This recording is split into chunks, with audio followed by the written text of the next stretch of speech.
میں آپ تمام سے اپیل کر رہا ہوں، چاہے آپ کوئی بھی مذہب کے ہوں، اس جہیز کی لعنت کو ختم کرو، جہیز کی لعنت کو ختم کرو۔ اگر تم مرد ہو نا تو بیوی پر ظلم کرنا مردانگی نہیں ہے،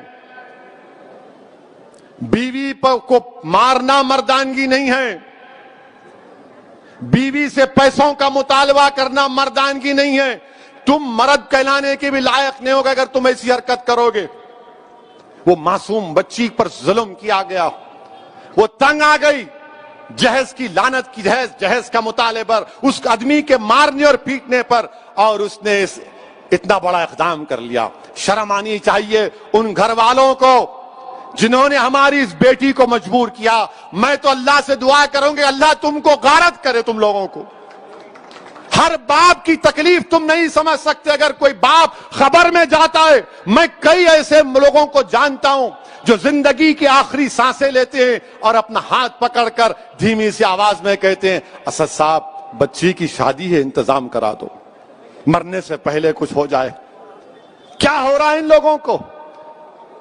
کتنے عورتوں کو تم مارو گے؟ کیسے تم مرد ہو جو بچیوں کو مار رہے ہو، ان کی جانیں لے رہے ہو؟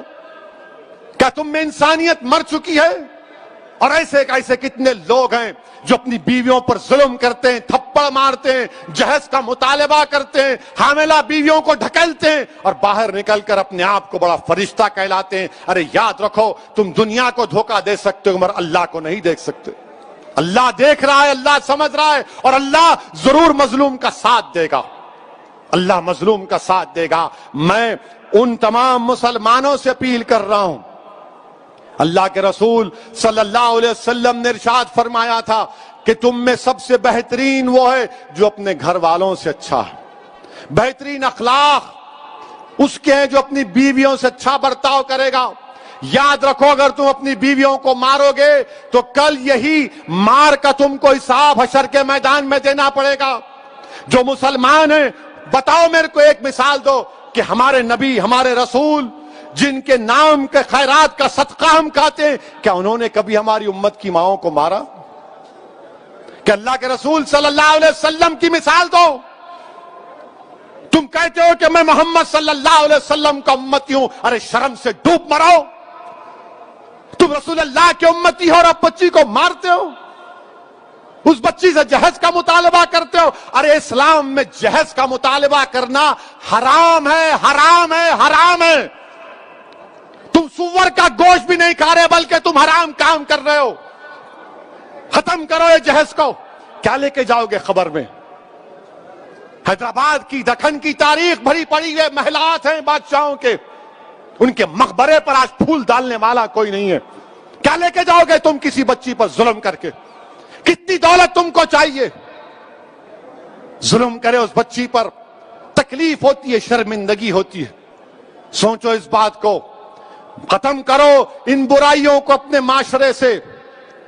بچیاں، اللہ کے رسول صلی اللہ علیہ وسلم مسلمانوں کے لیے کہہ رہا ہوں بلکہ دنیا کو بتا رہا ہوں کہ ہمارے رسول صلی اللہ علیہ وسلم جب اپنے بیٹی سے ملنے جاتے، شہزادی جنت سے، یا وہ آتی، اللہ کے رسول صلی اللہ علیہ وسلم اپنی صاحبزادی کے لیے کھڑے ہو جاتے، بیٹی کے لیے کھڑے ہو جاتے تھے، حضرت فاطمہ کے لیے پیشانی پر بوسہ دیتے اپنی بیٹی کو۔ اور تم کیا کر رہے ہو؟ میرے عزیز دوستو اور بزرگوں، یہ مجلس کے ذمہ داروں کا جلسہ ہے۔ ہماری بھی کوشش ہونی چاہیے کہ پہلے اگر ہمارے گھر میں ایسا ہو رہا ہے اس کا خاتمہ کرو، ہمارے محلے میں ہو رہا ہے سمجھاؤ ان لوگوں کو، اور میں ہماری بیٹیوں سے کہوں گا کہ ڈرنا نہیں، تم ہرگز اپنی جان نہیں لینا، تم کبھی اپنی جان نہیں لینا، کبھی نہیں لینا تم اپنی جان۔ تم زندہ رہو، ہم تمہارے ساتھ ہیں، تمہاری جان کی قیمت ہے میری بیٹیوں۔ اگر تمہارا باپ تکلیف میں ہے تو ہم بھی تکلیف میں، مگر کبھی اپنی جان مت لو۔ چھوڑو، لات مارو اس گدھے کو، اس ظالم کو جو تم کو مارتا ہے، تم سے جہیز کا مطالبہ کرتا ہے۔ تمہاری زندگی بہت بڑی ہے، لات مارو اس کو، قانون کو استعمال کرو، مت گزارو ایسے ظالموں کے ساتھ زندگی۔ کیا فائدہ اس باپ پر، کیا بیت رہی ہوگی جو ویڈیو دیکھا ہوگا اپنی بچی کی موت کا، زندہ رہتے ہوئے مر گیا ہوگا اگر زندہ ہے تو۔ میرے عزیز دوستوں اور بزرگوں، اس برائی کا خاتمہ ہم کو کرنا ہے، عورتوں کا ساتھ دینا ہے، عورتوں کو حقیر مت سمجھو، عورتوں کا ساتھ دو، عورتوں کا ساتھ دو، ان کو ہم کو معاشرے میں آگے بڑھانا ہے۔ یقیناً جو حجاب پہنتے ہیں کوئی روکتا نہیں ہے، برقع حجاب ان کی ترقی کی نہیں روک سکتا۔ کل ناسک سے ایک بچی میرے کو فون کی اور بولی اسدالدین اویسی تمہارا بہت بڑا نام سنی، ذرا گرم لہجے میں بات کر رہی تھی، میں سمجھا کچھ ہے اب، میں اماں ریکارڈ تو نہیں کر رہے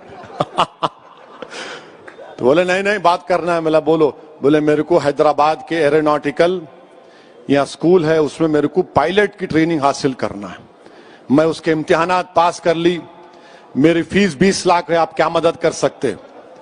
میں بولا اماں ریکارڈ تو نہیں کر رہے، بولے بار بار کیوں پوچھ رہے آپ؟ میں بولا نہیں پھر چلا دیتے، میں بولا انشاءاللہ تعالیٰ میں معلوم کروں گا۔ بچی کیا بولی؟ میں مسلمان بچیوں کے لیے رول ماڈل بننا چاہتی ہوں، اویسی صاحب میں پائلٹ بننا چاہتی ہوں، اور بنے حیدرآباد میں۔ حیدرآباد سے بھی ہمارے ایک اردو اخبار کے سیاست کے ذمہ داروں نے ایک بچی کو ٹریننگ دلائی تھی، وہ پائلٹ بنی، بولی میرے کو پائلٹ بننا ہے اسدالدین اویسی صاحب، میں رول ماڈل بننا چاہ رہی ہوں۔ میں سلام کرتا ہوں ان بچوں کے اسپرٹ کو۔ اگر آپ کو اللہ نے بیٹی دی تو بیٹے سے زیادہ اس کو قابل بناؤ، بیٹے سے زیادہ اس کو علم دلاؤ، اور یاد رکھو میں بھی صاحب اولاد ہوں، مگر جتنی محبت میں اپنی بیٹیوں میں دیکھتا ہوں، اللہ کا بہت بڑا کرم ہے، اللہ کا بہت بڑا کرم ہے مجھ پر۔ میرے عزیز دوستوں اور بزرگوں، یہ بات کہنا ضروری سمجھتا تھا، اسی لیے آپ کے سامنے رکھ رہا ہوں۔ اچھا اب ایک اور اہم بات، انشاءاللہ تعالیٰ 1 بجے سے پہلے بات کو ختم کر لوں گا۔ یہ کووڈ کی وجہ سے تقریر کرنے کا موقع ہی نہیں ملانا، دارالسلام میں جلسہ نہیں ہوا، وہ رحمت العالمین کا جلسہ صلی اللہ علیہ وسلم کا اوپر ہوا، بہت سے ہمارے جلسے یہ بیماری کی وجہ سے، وائرس کی وجہ سے ذرا جلسے نہیں ہوئے۔